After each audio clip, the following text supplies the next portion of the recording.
Hey everyone, welcome back. This is another episode talking all about things stimulus. And right now what we're going to be doing is focusing on the Heroes Fund, which is a proposal that is trying to get some momentum right now in Congress. So I'm Logan.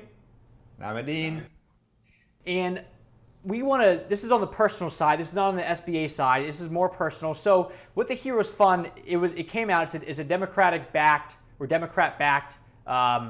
proposal, and it really is focused on all the essential workers on the front line. So it really encompasses two different things. One is it's going to be a $25,000 pandemic premium pay increase, which just tax on $25,000 onto what these frontline workers are making. And then it also puts out a $15,000 recruitment incentive for health and home care workers and first responders to try to bring more people into that world. So, Edin, what's your first initial reaction to hearing that? Initial is I love it. I think this is a great idea. Now, I am definitely biased. My wife is a nurse, so it would obviously impact us directly. But beyond that, obviously seeing what she does, I totally believe that frontline workers get underpaid, and even this $25,000 thing might be too little for what they do and what they deal with on a daily basis, whether this virus or any other thing. That they're always putting their own health on the line. They're working crazy hours.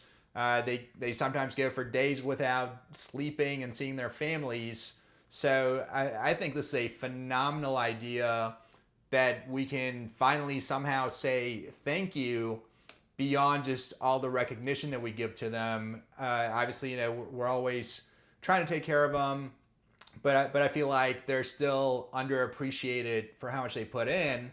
And so doing this immediate bump across the board at what was it, $13 an hour? So giving all of our healthcare workers, all of our firefighters, police officers, and other frontline workers a pay bump obviously is going to mean a ton to them. And obviously for me, I mean, beyond the fact that my wife's a nurse, would just mean a lot in terms of, hey, we're recognizing you. Thank you for everything that you do for us. So, okay, so let's play a little bit of devil's advocate on that one. So we say thank you, we give everybody an extra $25,000, but then that puts us in an economy that's already relatively unstable. That potentially puts us into way more debt already than what we're already dealing with right now. So, I mean, it's a good thank you, but is this good for the future? That's a great question. So there's always going to be two sides to the coin, right? One is your what they call hawks, super ultra financially conservative people who are always going to say more debt is terrible. We need to cut spending. We need to pay off our debt. Dude, do you know how much debt we already have in this country? And we just blew $4 trillion just like that. And what's the impact? Nothing, right? And from that perspective, yes, we're going to have more debt. But ultimately, America is the #1 country and economy in the world. And who's going to say something about it? Nobody. So the Getting America Back to Work Act, Edin, what is involved with this proposal? Yeah, so at a very high level, what it does is it again incentivizes businesses to hire people, to keep them, and to rehire those that they had to lay off.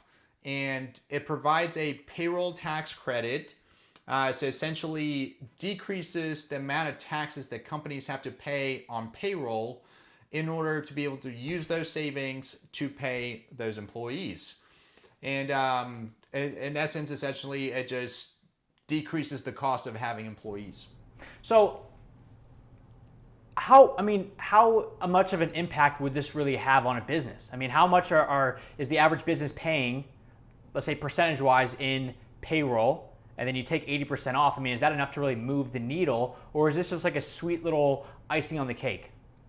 Yeah, I mean, it's all relative, right? So if you have a part-time employee who makes $10,000 a year, this isn't going to do much for you. But if you have 50, 100, a couple hundred employees, it's going to mean tens of thousands of dollars, potentially millions of dollars in savings. And now again, is it going to filter all the way back through in terms of hiring people? We don't know. But to me, this one seems very similar to what we've already gotten in PPP, in employee retention credit, partially Family First Corona Response Act. So there's variations of this already out there. It's just an extension to allow folks to remain hired, to be rehired, to remain on payroll. And you had asked about the percentage. On average, it's about 8.5% to 10%, depending on which industry you're in. The emergency money for the People Act. Now, this has become one of the more popular proposals that's going through Congress right now. And what it really does is it takes on what we dealt with in CARES Act 1, where we gave everybody that makes 75 grand a year or less $1,200. And now it builds on that and takes a lot of those parameters off. And now we've got everybody that makes 130 grand a year or less. Now we're actually giving them $2,000 every single month for the next 6 months potentially. So, Edin, first off, to give everybody under $130,000 or less a year, $2,000 a month, I mean, how much would that help? It would help a ton. So most people are going to end up being this is going to be their lifeline. This is what they're going to live off of. And for them, it's going to be probably cup half empty. And for the rest, it's going to be a bonus kicker to pay off debt, pay off their cars, pay off student loans, pay down the mortgage, get your kids into college. So if you think about it, I mean, you were talking about $2,000 times 6 months? That's 12 grand that everybody would love to have. I mean, $1,000 a month is what it comes down to over a year. They'll pay for most people's rents and mortgages for the full year. And if you don't have that, then it's wonderful and incredible what this can do for both personal budgets, but also the whole economy in terms of, again, having more money to spend. Edin, tell us a little bit about what this Rent and Mortgage Cancellation Act entails, because it's a bit different, where instead of the government just handing out money, whether it's checks or it's prepaid cards, they are actually just going ahead and wiping away debt. So walk us through what this really entails.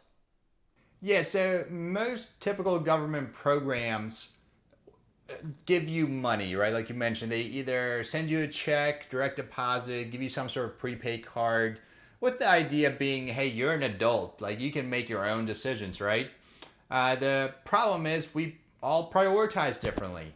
And so what this act and law would do is, instead of giving us that choice of how do we spend our money, and recognizing that there's a big difference in terms of rent and mortgage prices, which would, a universal $1,000 or $2,000 check to everybody doesn't mean the same thing depending on where you live.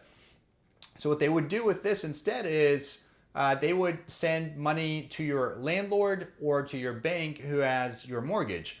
And what that effectively does is it circumvents giving you money and then for you to have to give them money. And it takes care of one of the most important needs that we all have, which is shelter, a roof over our head, and just eliminates that problem right away. So with this, I mean, if it cancels let's say your rent or mortgage, if it cancels this, is this the same thing as forbearance? No. So when forbearance first came out, everybody was super stoked about it. Like, oh my God, the banks are finally helping the little man. Turns out the banks are doing probably the worst thing possible, which is with forbearance, what they're saying is, okay, you don't have to pay us this month, maybe not next month, but eventually you're going to have to pay us, and you're going to have to pay us for all these months you didn't pay. Otherwise, we're going to hit you with, obvious penalties, interest, and your credit score. So this is different than that. This is, again, your monthly payments would get made every single month, but they'd be made by the government instead of you. This one is a bit different because what the government is effectively proposing is they will give everybody a $2,000 boost debit card in essence, and then every month after that, another $1,000. So Edin, just based on that, $2,000 up front, $1,000 every month after that to everyone, including undocumented people, everybody out there that's an American. How do you feel about that? I think it's super unique. I'm a little confused over here about, the Boost debit cards and how they came up with that mechanism instead of checks, direct deposits, Venmo. Things are much easier. I wonder if there was some lobbying going on by whoever created these cards, so that we're forced to go swipe cards somewhere and somebody's going to take a 3% processing fee. But besides that, again, it's a program that gets some amount of money to people to be able to go and pay their bills, buy stuff, spend it back on the economy, and it'll recirculate back through, hopefully reinvigorate everything that needs to happen in order for us to keep moving. And it's here to stay for a while. I mean, this one is a lot of the other stimulus packages are 6 months long, even a year long. This one is it becomes effective the day that it gets signed, and then it terminates a year after the emergency ends. So it's not like it's a 1-year deal. This thing goes and goes and goes until the emergency is over, and then the 1-year clock starts. So this is a pretty lengthy proposal that they're putting out there. So it's got a lot of room to run, and then also the idea of having these boost cards, which is just a prepaid card instead of doing these checks. I don't know if that's so they don't have to continuously mail new stuff out there, but I mean to do this on like a prepaid card, I mean it's different. Yeah, that must be the reason why. I mean, one, checks are slow, but two, also it's a lot easier to control them. You can cut them off and basically stop payments on them. But I think the fact that it's easier, once you have yours, they can just refill them with a press of a button, right? So I know a lot of state benefits tend to be done that way for that exact reason. The other thing that they can do with those, and I know it's not as part of this act, but they could potentially limit what you spend that money on. So they can say, okay, we know when you swipe your card at Walmart that you're probably buying groceries. I mean, you can buy just about anything at Walmart nowadays, but you essentially, they know where you are and what you're buying with that card. And so that way you'd be potentially limited by its use. But again, on the flip side, $1,000 a month, we have more runway in terms of time, which again is going to help, because right now the biggest unknown is how long is this going to last? How long will companies keep us employed? Because at some point they're going to say, we're not selling anything. Can we just keep paying you? And then the last piece to that is we all have more expenses now. And so getting a little bit of a boost will be phenomenal.